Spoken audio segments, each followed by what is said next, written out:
when I got into that competitive running, we had practiced multiple times a week, and I enjoyed it. I really did at first. But then eventually it became an obsession with running and how much I was running and how many calories I was burning when I was running. And I was still doing club track whenever spring track began for school. And that was the first time I had done track for school because our school didn't offer it in middle school. And so it was the first time that I had been involved in that. So I was doing both of those. And so obviously I was getting tons of physical exercise. And I was also just like working out after track practices too. So completely obsessed with exercising.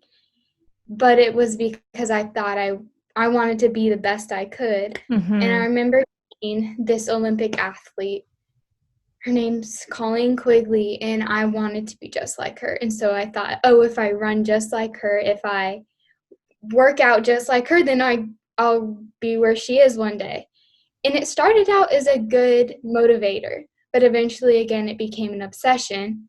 And my running habits caused me to be obsessed with what I ate and what I put in my body. And I started restricting, and that's when my eating disorder came in. And I was not eating enough, I wasn't eating right, and I eventually just drastically started losing weight. And so at that point, it was probably because I remember seeing pictures from the beginning of freshman year, and I looked healthy, like I was normal. But then that winter, it was when it really just took hold. And my mom started noticing around November. And my dad really didn't notice until later that year when I collapsed on the track, like in the middle of a meet. I just collapsed. And that's when he was like, oh crap, this is real. Because he thought I was just trying to become a good runner. And so I know that's something really hard for him to admit because he was kind of blind to what was really happening. Mm-hmm. That's when we had to start taking precautions. And I was in complete denial. I was like, nothing's wrong. I'm just trying to be healthy. And I was in denial for so long, which is normal. Okay. But yeah. So I love the authenticity of you were like, I was healthy at the beginning of the year. Like I just wanted to be like this Olympic runner athlete. A lot of us have athletes and Olympic people that we look up to, and you're just saying like this idea became obsessive for me and like I took it too far. Talk to me a little bit about how the anxiety in your life that like we all have anxiety. I have anxiety. My family, my kids have anxiety. Like we're all dealing with some sort of anxiety. But talk to me about how anxiety played into you becoming obsessed. You used the word obsessive to the point where there was a super scary moment where you collapsed on the track. So my anxiety had been super high for a while. And in addition to being obsessed with exercise, I was very anxious at school, and I'm a strong perfectionist. So I wanted to do perfect at school, had to get 95 or above, or else I was failing. And so I've always been super hard on myself when it comes to that. So my anxiety, I would say, really played a role in I was constantly worrying about what I looked like and how I was doing and how other people saw me, how my dad saw me, how my mom saw me, how my grandparents saw me. And I was just completely consumed in my anxiety, which was then feeding into my eating disorder, which is what really, when it started to take a turn. That makes makes sense? Yeah, it makes total sense. One of the things I was going to ask you about is like, one is what are some of your most scary moments? So talk to us a little bit about like that first time when you admit that you were in denial, but yet you collapsed on the track. Like talk to us about how that happened, how it went down and what it felt like. So I've been following lots of fad fitness accounts on Instagram. Mm. Um, That's dangerous right there. question about later, and I like wrote some stuff down about that. Okay, But okay. um, oh, I lost my train of thought. Okay. Wait, what question? Collapsing on the track. Okay, yeah. So I was just in denial because I just thought doing all these things that I was doing was going to make me better. And I didn't see how thin I was. I didn't see how unhealthy I was, Mm-hmm. even though I was drastically underweight and drastically malnourished and was not fueling my body for the amount of activity that I was doing. Um, and all eating disorders begin like that. They begin with denial, just like anything else. They're like an addiction. Like an alcoholic isn't going to openly admit that they're an alcoholic when someone first asks them, do you know, like, you have this addiction? They're going to be like, no, I don't. I just like alcohol.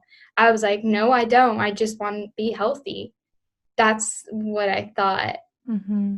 So, um, So I know you said your mom reached out and was kind of concerned. Did you have any other people say things to you while yeah. you were in denial? Okay, talk to us about that. So my friends had started to notice. I had a group of, I think it was four, and we were super close. Four girls, and we were all super close, and they all started to notice that I had become very thin and lost lots of weight and wasn't eating at lunch. And if I did, I'd eat like a granola bar or an apple and call that a meal, which obviously Mm, wasn't. But they definitely started to notice and started to worry because not only was my body changing, but my demeanor was changing.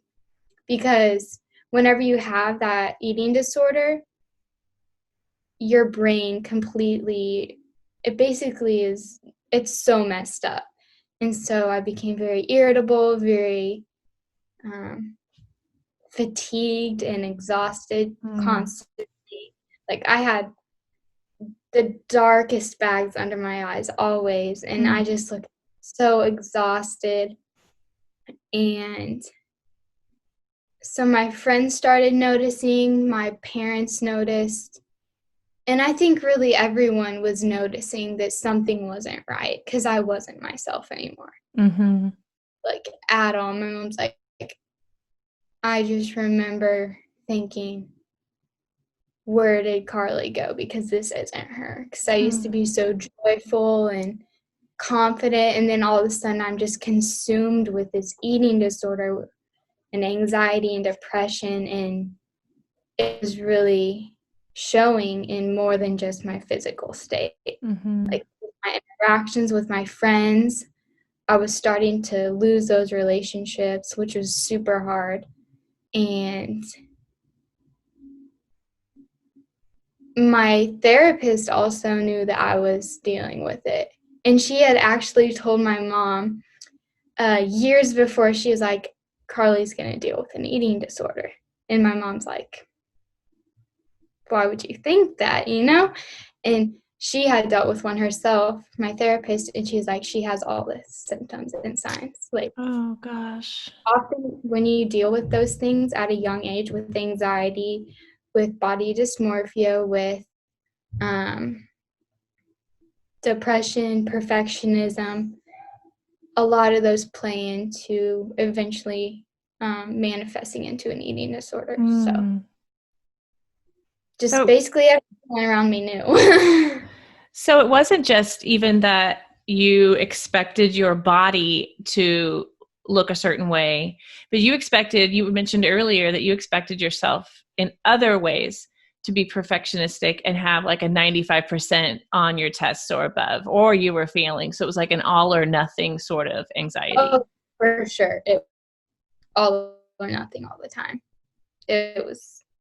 I remember getting back a test and I got a 98, and I was just torn, like completely devastated that I didn't get 100. And I Mm. remember talking to my teacher about it. Like, I so vividly, I remember this, and I was like crying, and I was like, I don't understand. Like, why is this wrong? I feel like it's the right answer. This is what was in the study guide, but you still counted it wrong. And it was just little things like that that were so stupid, but it definitely played more, like my perfectionism was more than just with my body. It was in every aspect of life. Mm. You've obviously learned a lot and grown a lot in your journey. You are adamant about the fact that you're still on this journey. What have you learned about, I mean, how it actually affects the brain when we deplete our bodies of nutrition? So when I was in treatment, um, I learned a lot of like scientific things about how nutrition affects our brains and how we think. And I can't really remember everything, and I'm not gonna like try to list off facts It's if okay. they wouldn't be credible. But I do know whenever your brain and your body are malnourished, you're not going to function right. You're not going to think clearly. You're not going to be able to do what normal people can do because you're so, I mean, like when you see children who are malnourished in like impoverished countries and stuff, like you see them in, sorry, I'm trying to like make my thoughts into words. It's good. Keep going. Just like nutrition is what fuels you. Like food is fuel. Food is something that we need to live, and it's not something that God created for us to necessarily restrict ourselves of, Mhm. because no form of restriction is healthy at all. Mm, I like And that. like I could like go on a rant, but Go on a like rant. I want you to rant. with all these fad diets like paleo and keto, I'm not saying that they're like bad, but I'm not saying that I support them, and I'm not saying that anyone should follow them no matter like if they're struggling like with overweight or like they're trying to become quote unquote healthy. I think all food is healthy Mm, because nutrients is what fuels our body, and that's healthy. I don't think that a Pop Tart is unhealthy because it may have different nutrients and it may have different nutritional value, but I see all food as a way to support our health. And of course, it's all in balance. Like, I'm not saying, oh yeah, let's go get a McDonald's cheeseburger every day. Like that's not what I'm saying. But I am saying like it's fine if you want to go out to eat every once in a while, or you want to have a Pop Tart, or you want to have a cupcake, like whenever you want. If you're craving something, have it. mm, But that's good. you know what I mean? I know what Just you mean. You're saying there's balance, there's just don't, it's not healthy for us to restrict ourselves from anything. So this is a good segue into like the next question about like what social things have contributed to what you've experienced in your body image, in your eating disorder. Like talk to us about the harmful things that we see on social media, on the internet, on TV, and in magazines, and how you've had to work through that yourself. so I have a list here of some things that I thought of. So, like you said, social media, obviously, but for me, it began with other girls, even my close friends. Mm-hmm. They didn't like contribute to my eating disorder, but they contributed to the way I saw myself, and I began comparing myself, and Yeah. that goes many different segues, whether it's a billboard with a woman on it, whether it's a magazine with a model on it, whether it's anything that we see of a woman that's this idealistic beauty. And of course, on social media, we see pictures of girls in bikinis all the time, and we're constantly comparing ourselves because we think that that's the world thinks beautiful. What the world defines as beautiful is Mm-hmm. what we see on social media. And then obviously, like, there's so much talk about diets and healthy versus unhealthy, like we talked about, and societal like recommendation of how to change your body or how to look like this. And so those were all very big contributing factors and still are. Like the pressure to look a certain way from whether it's from guys or from other girls or from our families even. I know there's some people who grow up in families who aren't supportive and they're always encouraging these unhealthy behaviors.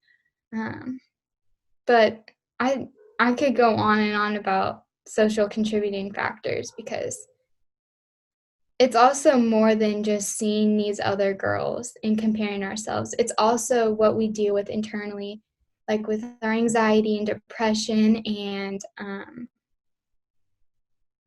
just whatever you deal with personally is gonna manifest into how you see yourself ultimately, if that makes sense. Yeah, it makes total sense. So like sometimes not dealing with your feelings, Yeah. yeah, and just stuffing it down can contribute to some of these anxieties. Talk to us about that, like how you realized that maybe you were stuffing a lot of things in and it contributed to your eating disorder. So I realized that I was in constant need. I was never someone who was like, look at me, look at me. Like, I'm not a very outgoing person, and I never have been. But I realized that my need for affirmation and approval from others was huge. Mm, And if I didn't get that, then I didn't feel like I was succeeding. mm, that's really good, Carly.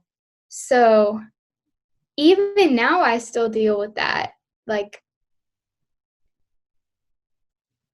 I'm working on remembering like where my worth comes from in Christ and who he says I am, instead of being like, oh, I went today and no one said I looked pretty, or like, I guess I'm not pretty then, like stupid stuff like that. Um, so I really realized like I was stuffing that down inside for so long, and I was like, I remember when my therapist first brought it up, and she's like, why are you texting your friends asking if they think this looks good, Mm, or if you think uh, if they think that you look pretty? Like, why are you asking that? You already know what the answer is, and you already know who tells you that, which is Christ. And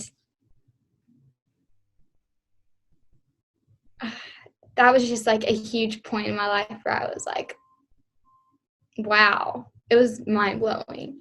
And I was like, I really do deal with that. And mm-hmm, like I said, I still do. And mm-hmm. it's something I'm working on. So, You know, I got a little tearful while you were talking, Carly, because I mean, I'll be 45. I could be your mother because I'm friends with your mother.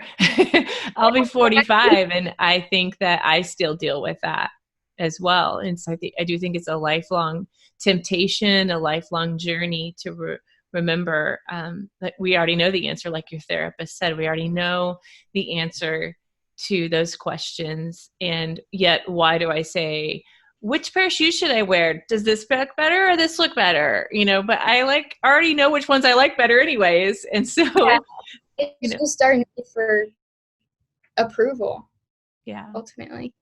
Ultimately, it's about we're trying to find approval from other humans. And so that can be dangerous to start with, especially at a tender age of 13 or 14. And you're trying to seek approval from people at school, your friendships, and those people in your life. And so I'm hearing you say that's on a deeper level, like getting in touch with the feelings of needing approval from others can be a way to unpack all of this a little bit. Yes. That's good. That's Yeah. good, Carly. And knowing where your worth comes from. Yes. It's good. So, how has your relationship with Jesus then? Well, actually, you know what? I don't want to move on from this quite yet. Okay. Because I was thinking earlier, I think this a lot. Okay. I think this a lot because I'm an old lady now. Our generations have such different struggles in that there are a lot of similarities. I mean, bulimia, anorexia, eating disorders, body dysmorphia have all been around for a long time. But I do think there's something to be said for what your generation goes through versus my generation. I had magazines, I had Hollywood, I had, girls at school that were all competing with each other for looking the best every day or whatever. Um, you guys have all of that and then some with Yeah. Snapchat and TikTok and Instagram. Instagram is probably the worst and my most favorite place in the world also, right? Yep. Talk to us about anything on Instagram or Snapchat or all the places that contributes, maybe even still, to your journey in healing. In healing or my struggle with like comparison. All of the above. Start wherever you want.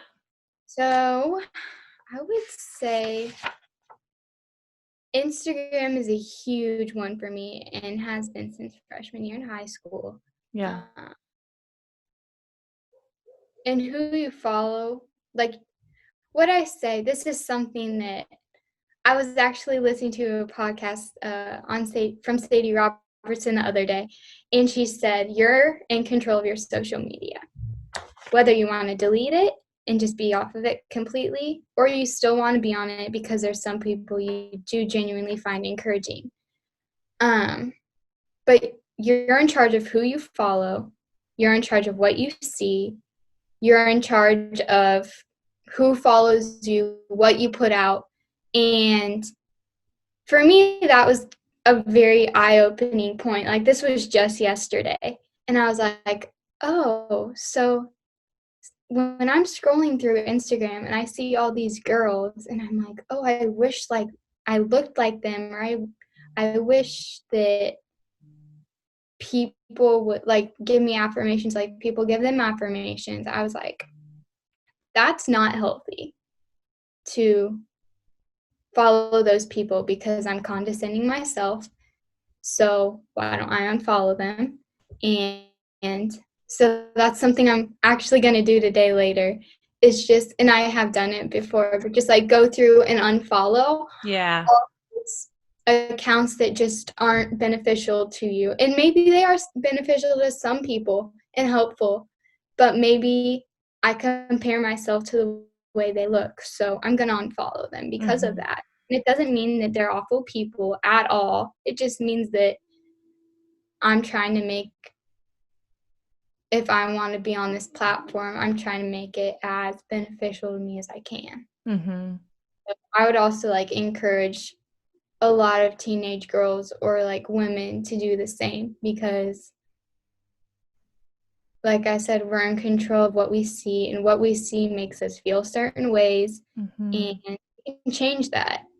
And so, yeah. You use the word certain ways, and I would really love for you to describe, we're in control. I love this, Carly. You're so spot on. We're in control of what we see on social media, and what we see makes us feel certain ways. Describe certain ways. So, what we see can make us feel insecure about how we look. It can make us feel sad about our lives and how they're not as good as all Mm-hmm. people seem. But we have to remember Instagram is a highlight reel of lots of people's lives, and lots of people choose not to share the authentic, vulnerable parts of their lives. Mm-hmm. Um, so it makes us feel insecure. It can make us feel inadequate. Yeah. Um, like we're not living up to societal standards. it can just it can make us feel depressed and anxious, Yeah.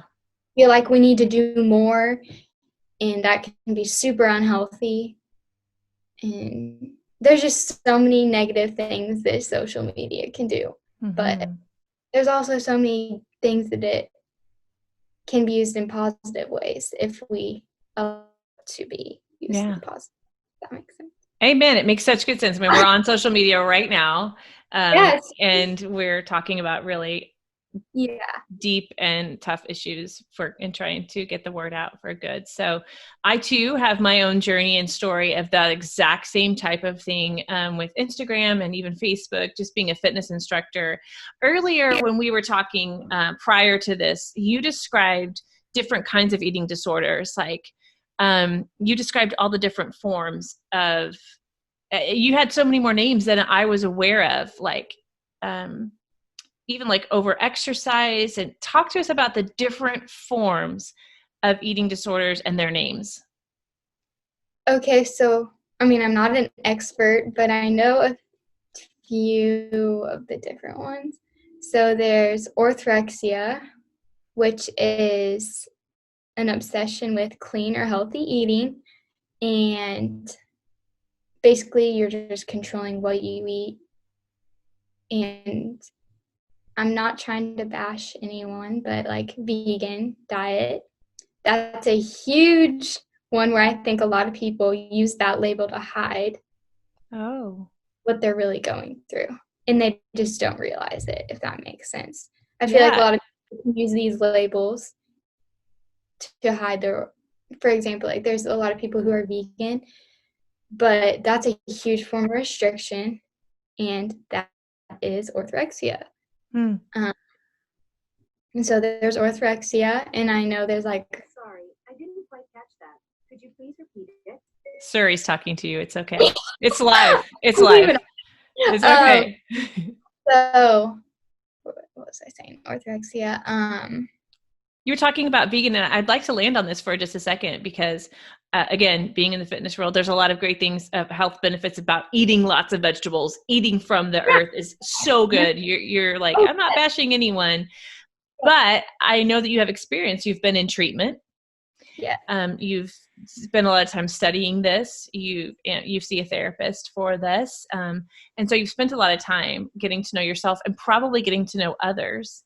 And you've also learned the fact that sometimes we like to say that we're vegan, or we like to say that we're this, or we like to say that we're that, but we're hiding behind that, and we're really disguising more of an eating disorder. So, in your in your journey, have you met people like that? I mean, honestly, I did that. Okay. Like, even last year, I went vegan, and I was like, oh, I'm doing it for my skin. But in reality, I was doing it because my eating disorder was telling me that I Okay. needed to. And I know a ton of people who have done the same thing. Like in treatment, I met a lot of girls who were either vegetarian or vegan. And it was just, it was a milder form of their eating disorder. It Mm, wasn't like, oh, I'm still eating, but in reality, they're still restricting themselves. So, like, it's kind of like 1 foot in, 1 foot out, if that yeah. makes sense. It makes a lot of So, sense. they're like, oh, I'm eating, but like, I'm still letting my eating disorder tell me what I can and can't. And so, You've that made was, it. Go ahead. sorry, what were you saying? You go ahead. Okay. Like, even recently, I've dealt with that a lot. Like, last year, like I said, just saying, I'm using that label to hide my eating disorder, and that's not healthy. And Mm-hmm. so, and okay, little side note, my therapist and I actually last night were talking about this, and she's like, if our bodies weren't designed to digest dairy or to digest meat or to digest carbs, then we wouldn't be able to eat them. Like, you know what I mean? Like, Yeah. if we ate if God didn't design our bodies to digest those things, then we wouldn't be able to eat them, but we can. Mm-hmm. Like, obviously, there's some people who are lactose intolerant. Like, that's a Right. different, like, their bodies can't. But a majority of us in our bodies can digest those things because God created us to eat them, to fuel our bodies. So that's like a huge eye-opening thing for me because it's so true.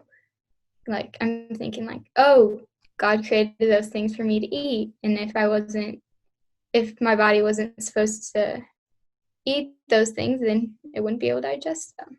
It's so good. I love what your therapist said because he does give us those things to eat. And you're right. There's some people who are lactose intolerant or completely need to be gluten-free for specific medical reasons. But for the general public, we are feeding into, and you said this earlier, we are unfortunately, excuse my pun, feeding into this idea that we need to be paleo, we need to be vegan, we need to be strict vegetarian, we need to be Mediterranean, we need to be keto. Oh, keto. Don't even get me started on the keto thing. Oh, mm-hmm.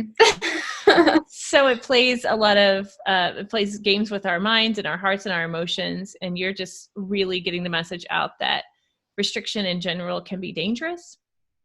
Mm-hmm. And In any form. Yeah.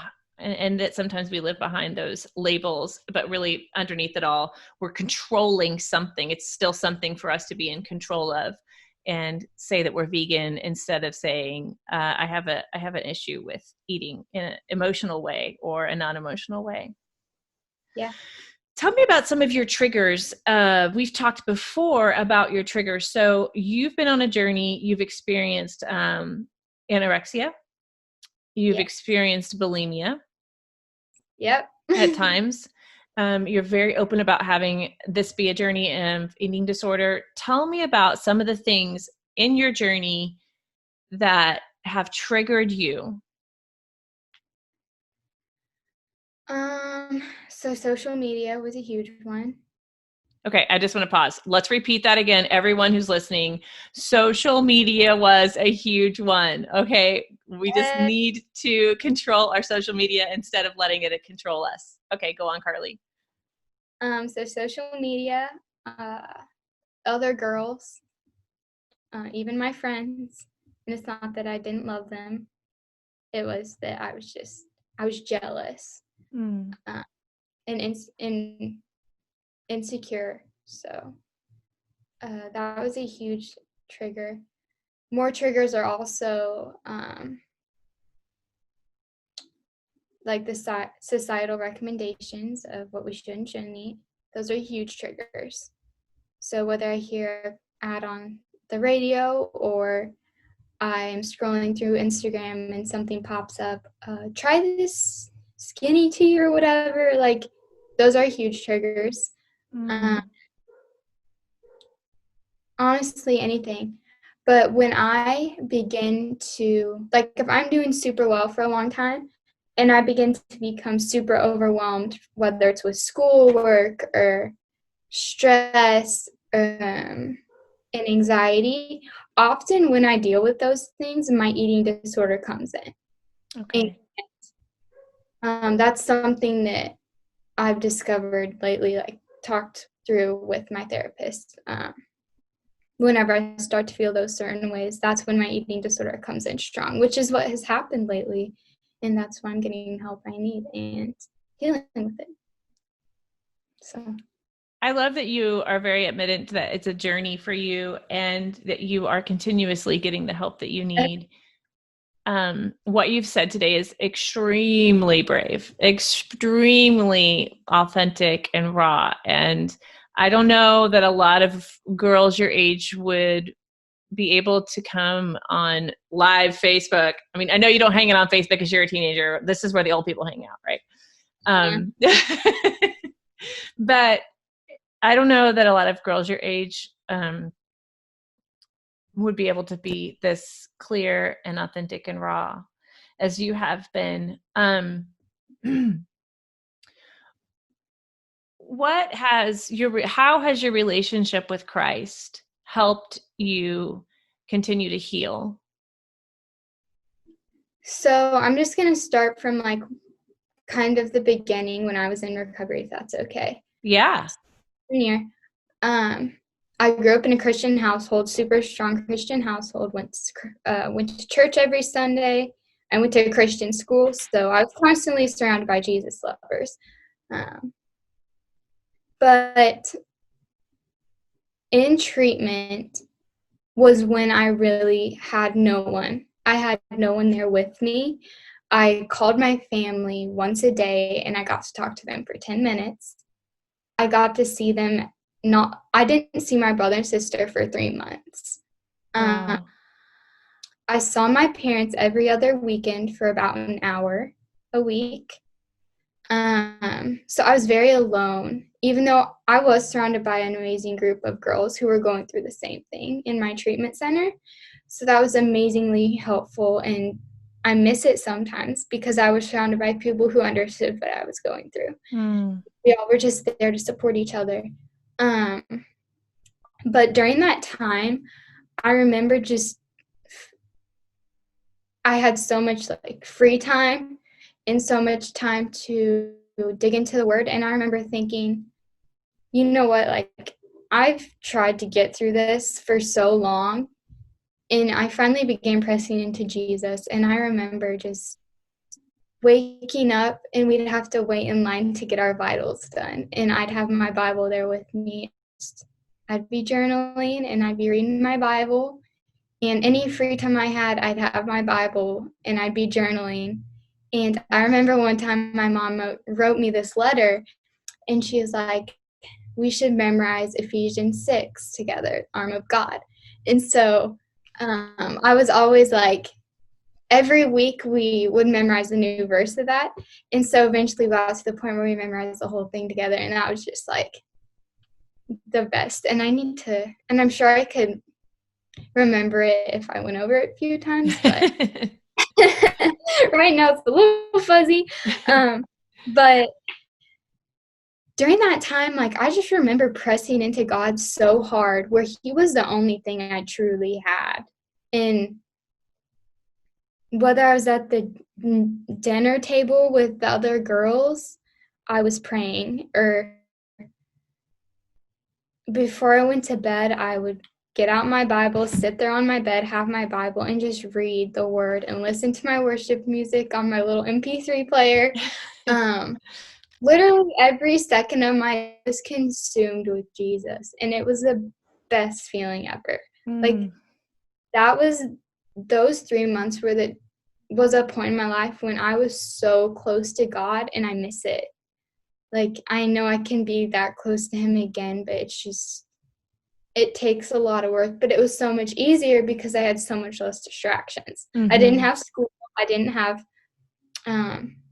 friends. I didn't have my phone. We didn't have any technology. Wow. Which was amazing, honestly. It was like amazing. Can I stop you right there? I would love to talk about that for a second. Yeah.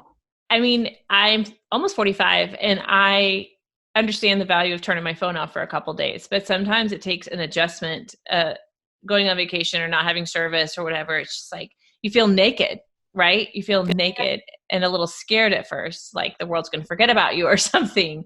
So talk to me about getting away from your phone and your social media for those 3 months and how amazing that was. So before I went into treatment, I was in, just a quick side note, I went to treatment in Denver, Colorado at Eating Recovery Center. Recommend 100%, best place ever. If I didn't go there, I wouldn't be where I am today. But so I didn't have my phone. I was hospitalized the week before I went into treatment. I didn't have my phone there, and that was hard. But after that week, I was going into treatment and I still didn't have it. And I remember just sending my little group of friends, a text, and I was like, hey guys, I'm not going to have my phone. I don't know for how long, but I just want you to know I love you. Here's the address where you can write me letters. And honestly, I didn't even think about not having it when I was there. Like, it was just so relieving. Like, like I said, I talked to my family on the phone 10 minutes a day, and it was like we'd sign up for a time, and we'd go sit down, and we'd talk to them on this cord phone.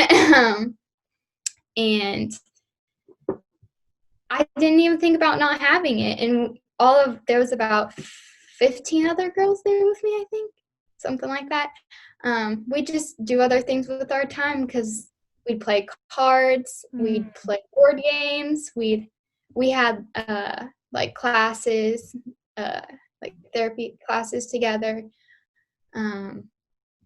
We knitted. Oh. So you were doing life with girls, looking them in the eye, not having your face down, with your thumbs texting. You were in relationship with, bless you, in relationship with other humans, like actually doing productive things Yep. face to face. Yep. And How old were you at that time? it was my freshman year of high school, so. So you went to that after you collapsed at the track meet? Yeah. Okay. That happened that winter, and I didn't go to treatment till May.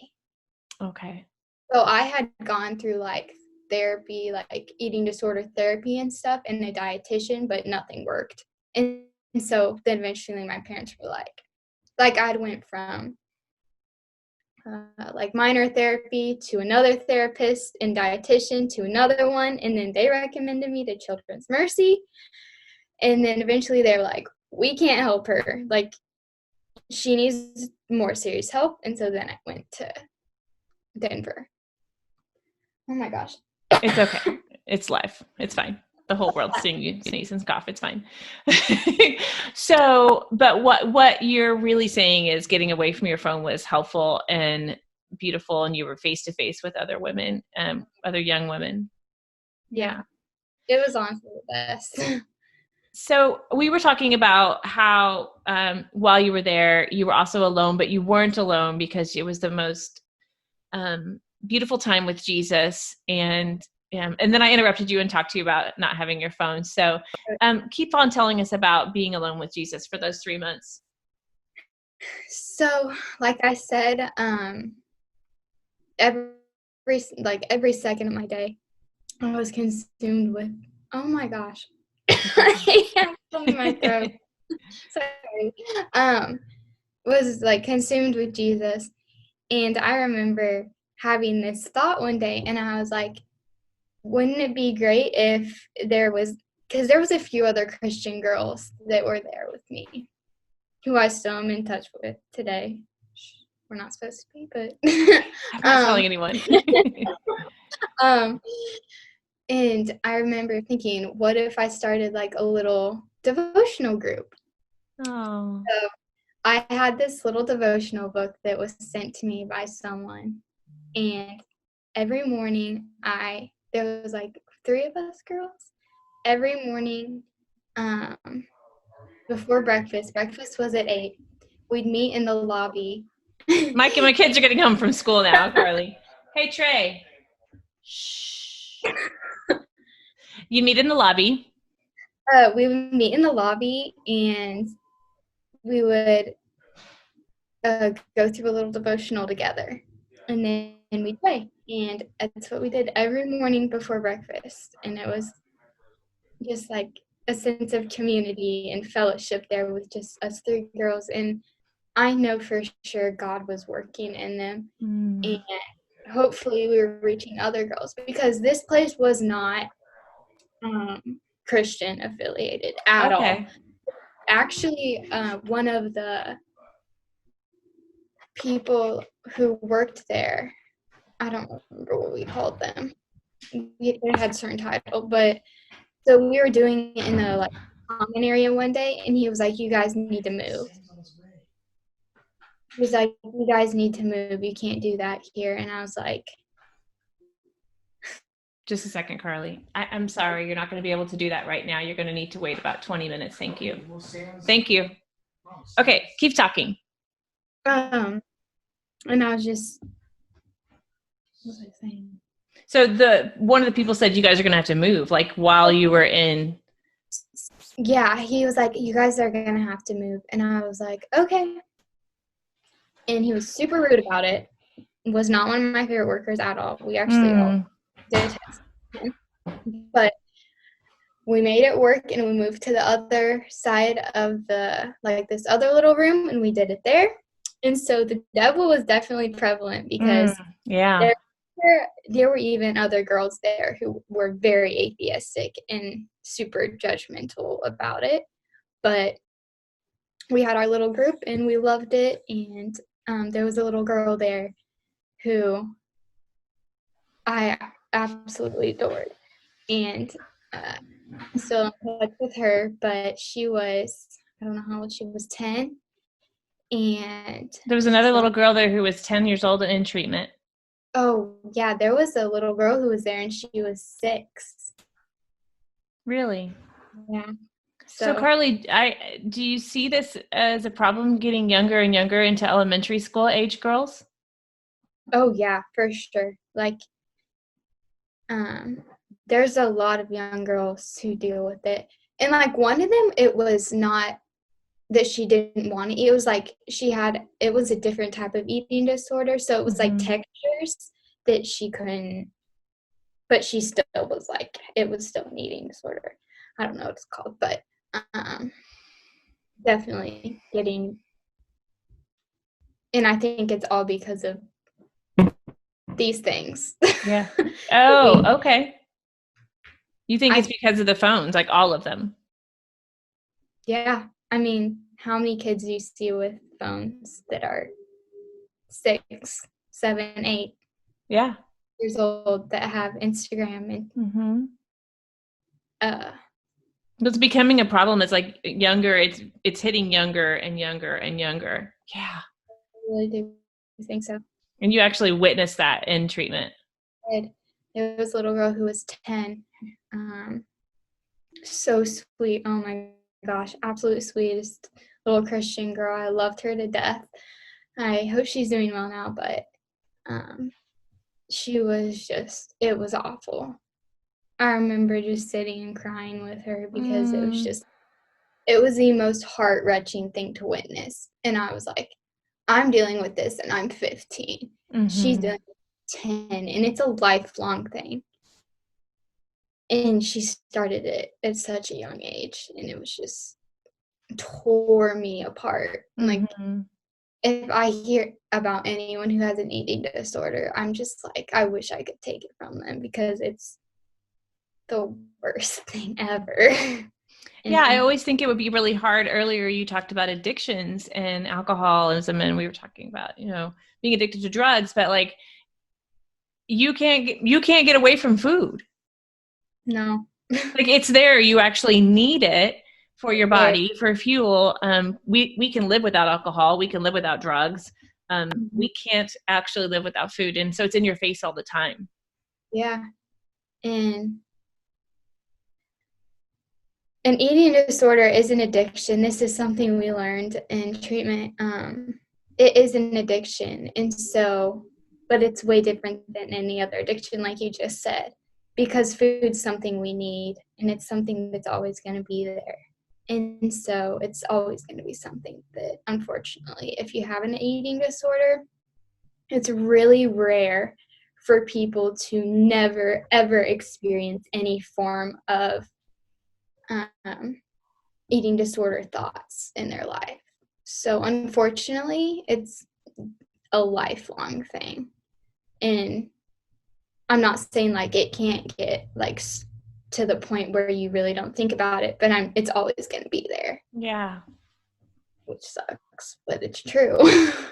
I see you as being so strong, and I know you probably don't feel very strong. And you talked about how deeply important your relationship with Christ has been. I commend you for going to a facility that wasn't just a Christian-based facility and still having your Bible and connecting with God in that place, and starting a Bible study that wasn't necessarily supported by the staff. Yeah. That's pretty amazing, Carly. Thank you. It was amazing. I can see the passion in your eyes when you talked about the 10-year-old as well, and the younger girls who were there with you, that you just had, like, I got goosebumps when you were talking about your passion for her and like sitting and crying with her or for her. And I see you doing amazing things. And so I hope people keep going with your voice in this message. I hope people keep writing. I know that you love journalism and you would like to keep writing on a professional level as you grow into an adult, right? Yes. It's a big deal. And this message needs to be told. And I'm just so proud of you. What would you say? I hate to be like, a lot of times on podcasts, I wrap it up and I'm like, give us your 3 best tips for blah, blah, blah, blah. But like, these aren't like tips. Like, these are really passionate, like, I don't want to even just call them tips, but what would you say to a girl, a woman? Mm-hmm. I want to be honest with you. I have a friend whose sister at the age of 33 just passed away from an eating disorder at the age of 33 and anorexia. So she was battling it since she was a teenager. And one of my best friends here in our local area, her sister at 33 Yes. was still battling it. And so this is not just a teen problem. This is becoming a child problem.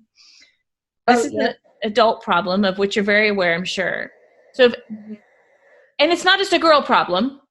Oh, no. Yeah, no. It's definitely a guy problem too. Like, definitely lower percentages, but definitely, like, in treatment, there was 3 guys that I knew. So. And so what would you say on a very raw, authentic, like, way to a person who might know someone struggling with an eating disorder, might actually be in the midst of an eating disorder? What would be a couple things you could say to them to help wake them up and bring them out of denial or help them on their journey? So I wrote down a few things because this is a question that I was like, I need to write these down or else I'm not going to remember. So the first thing I said was, you can't deal with it alone.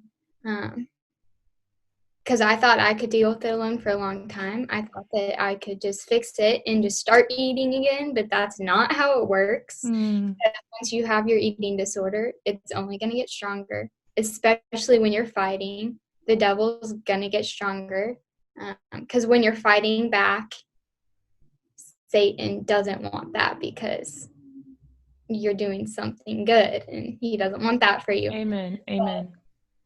If you're dealing with an eating disorder, do not be afraid to ask for help. It's not something that you should be ashamed of. It's something that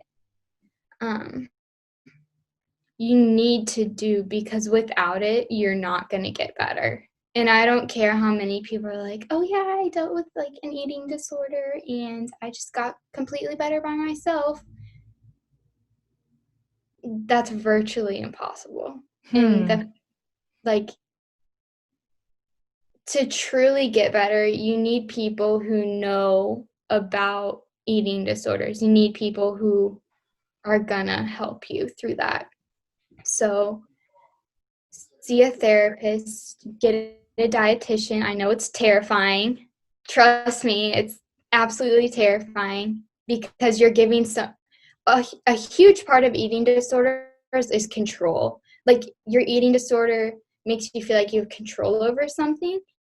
And so when you give that control to someone else, it's terrifying. But something that's such a huge step in recovery. And whenever I started to give like my treatment team control is when I started to recover truly. So that's number one. Just don't be afraid to ask for help. Tell your family, you don't have to tell your friends, but it might help in the process.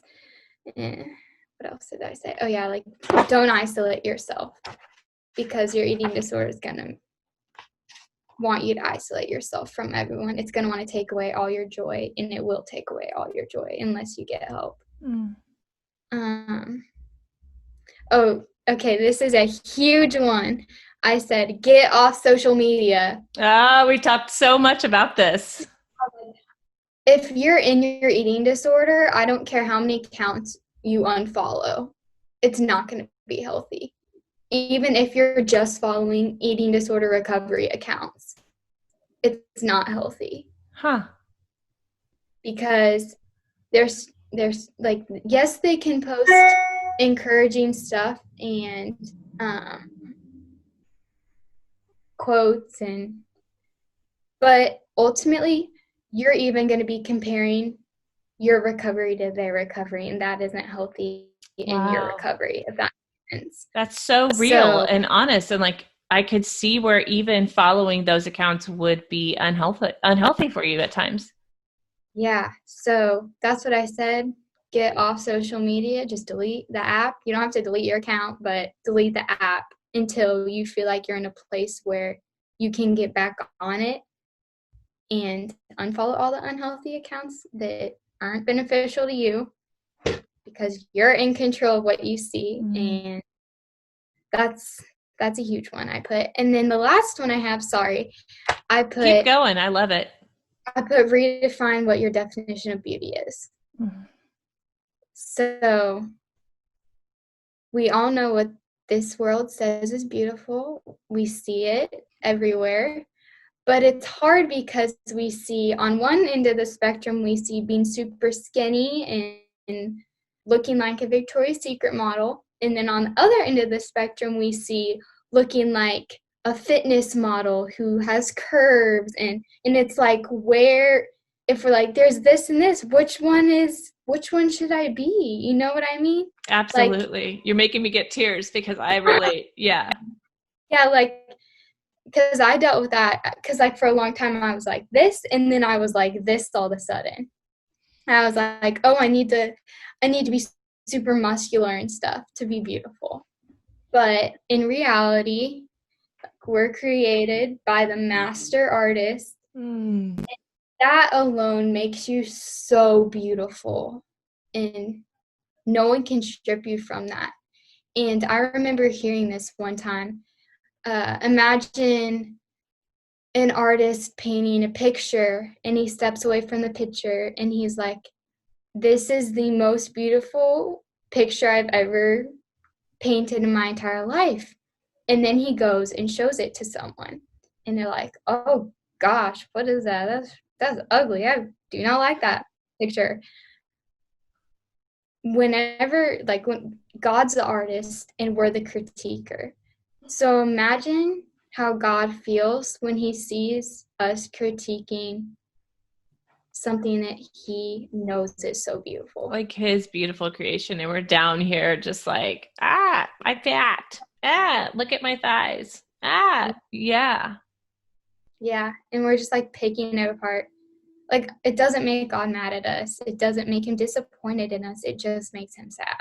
Oh, that's so good, Carly. It doesn't make him mad at us. It doesn't make him disappointed. It just makes him sad, because that's his, like, we are his creation. Yeah. Girl, And for only 17, you have a lot of wise things to say. thank you. I've been not my age, but I'm really not, honestly. In a lot of and then going off of that, I just put down a few Bible verses, and I don't have them memorized, but it's okay. if it's made into a podcast, then you can just list these off. So there's a lot of common ones. I put Psalms 139, 13 through 14, 1 Peter 3, 3 through 4, Song of Songs 4, 7, and then Ecclesiastes 3:11. And obviously I'm no Bible master, so I don't have all those memorized, like I said, but I definitely have them in my Bible highlighted. I love it. I encourage you. All of those are about beauty and God creating us. And so just take time to read those and evaluate them, and just redefine what your definition of beauty is, because